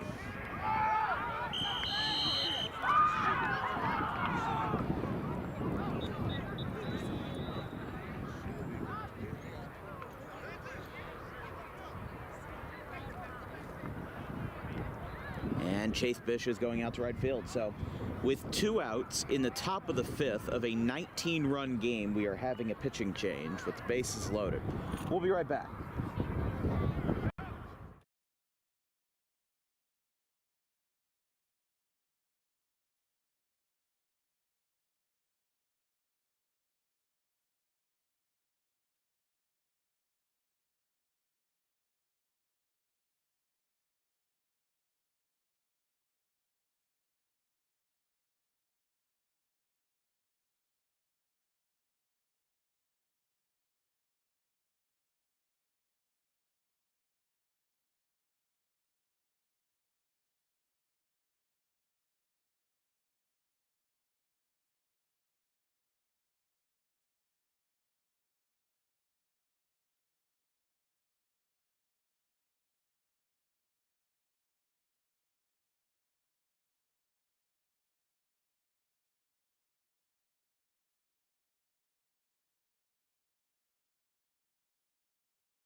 Top of the 5th, 2 outs. It's a 19-run game, and we have a pitching change.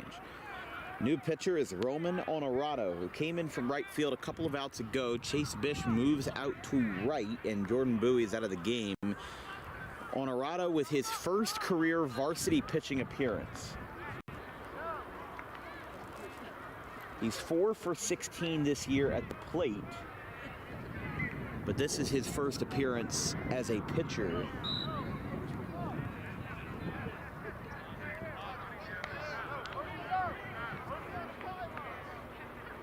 I guess you could kind of equate this to a position player pitching, basically, because he came in from right field and making his first appearance on the hill, kind of giving him a shot and saying, you know, what's going on.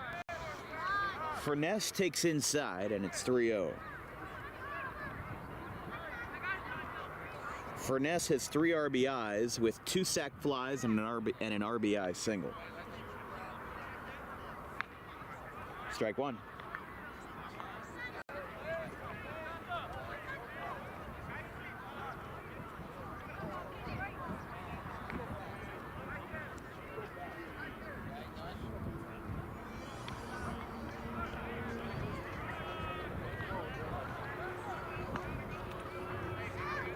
Really not much to say here. I mean, you know, look, it's a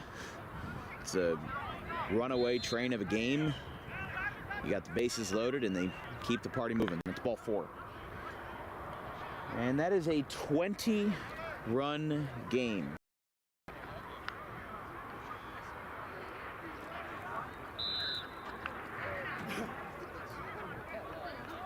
And here's Capseta.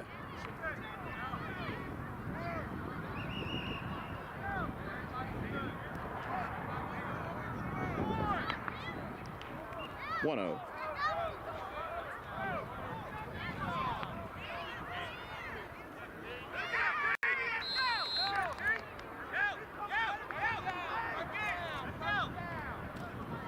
Two 0 now.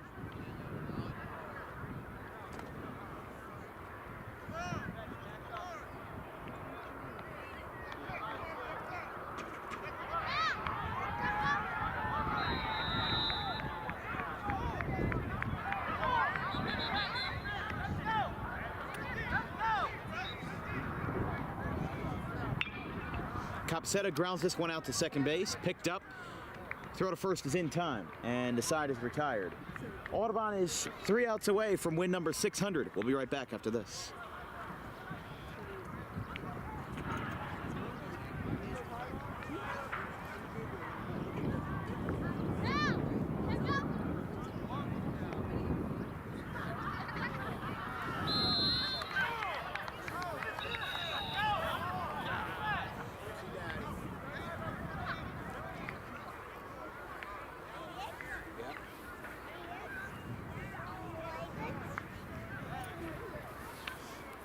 Do a good job, man. Appreciate it. Thank you. Yeah. Where are you going to school at? RCFJ after this year. So, graduate and then go down to Sewell. So, probably. So yeah, not far. Staying close to home. Right, yeah. Get to do what I love. You know. It's good. Yeah, good luck with it. Appreciate it.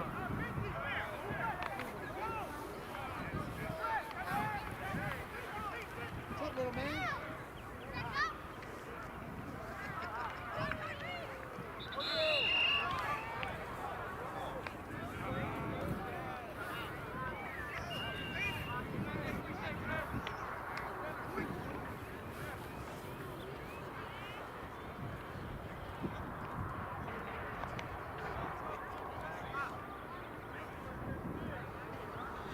Well, I think everybody knows what's at stake here.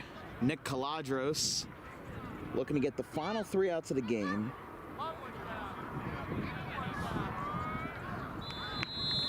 As first pitch is away.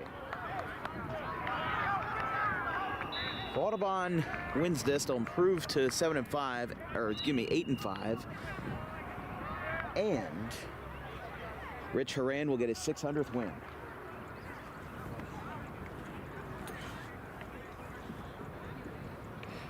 Strike called, 1-2.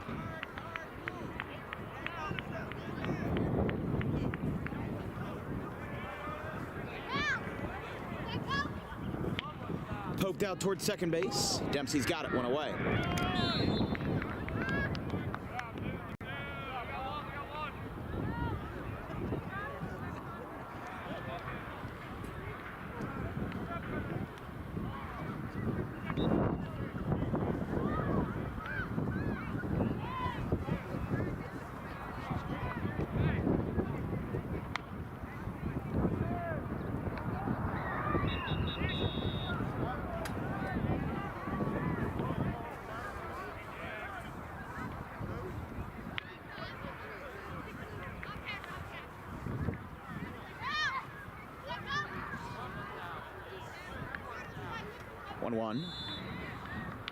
This one's a grounder foul, 1-2.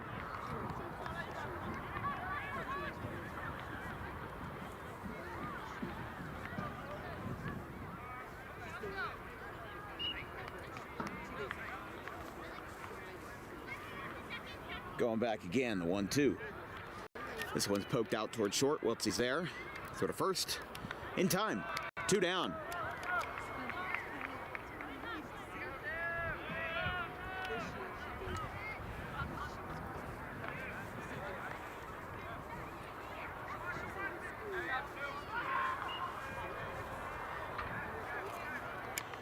Could be the last chance for Paulsboro here.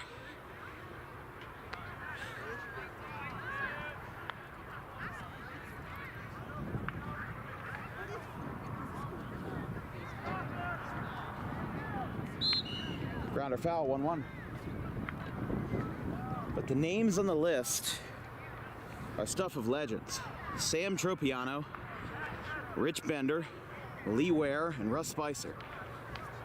Strike 2.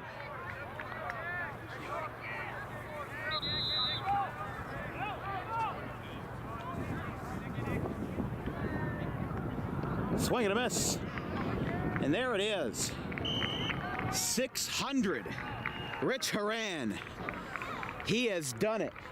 And he has solidified his name in history as one of just 5 coaches in the history of South Jersey to win 600 games, starting back to his time in 1990.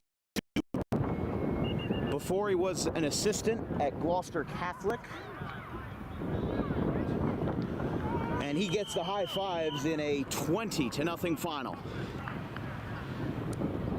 We'll be right back.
Sorry about the delay there.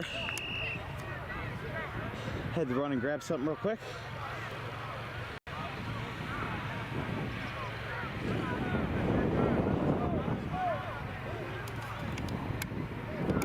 Looks like her hand's already been soaked.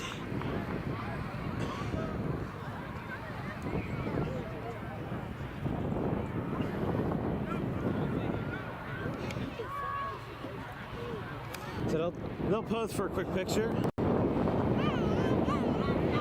Final score today, Audubon 20, Paulsboro 0 in a 5-inning Mercy Rule final.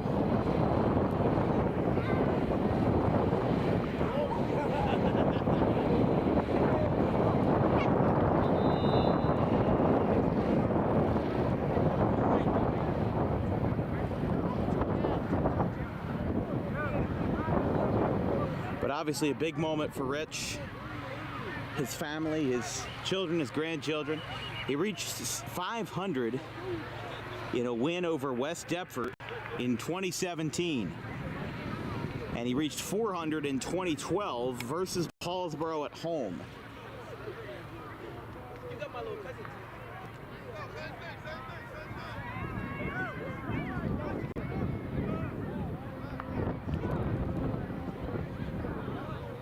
There's Haran laying down. He's proud of his team.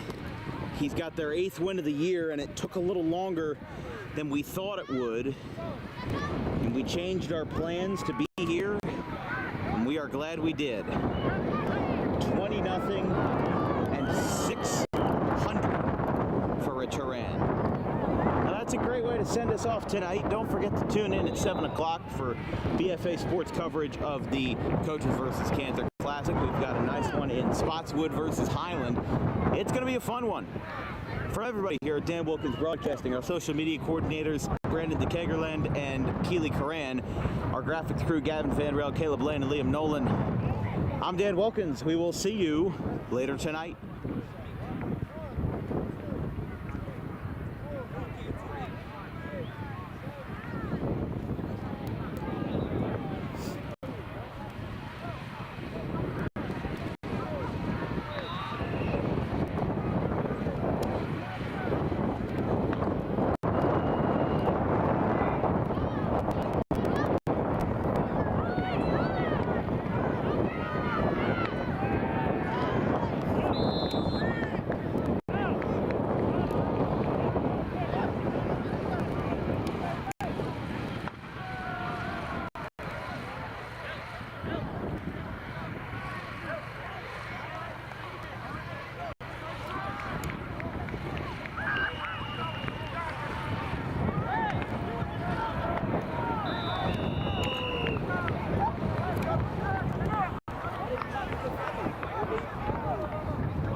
Head coach had 600 career wins. One of 5 baseball coaches in South Jersey history.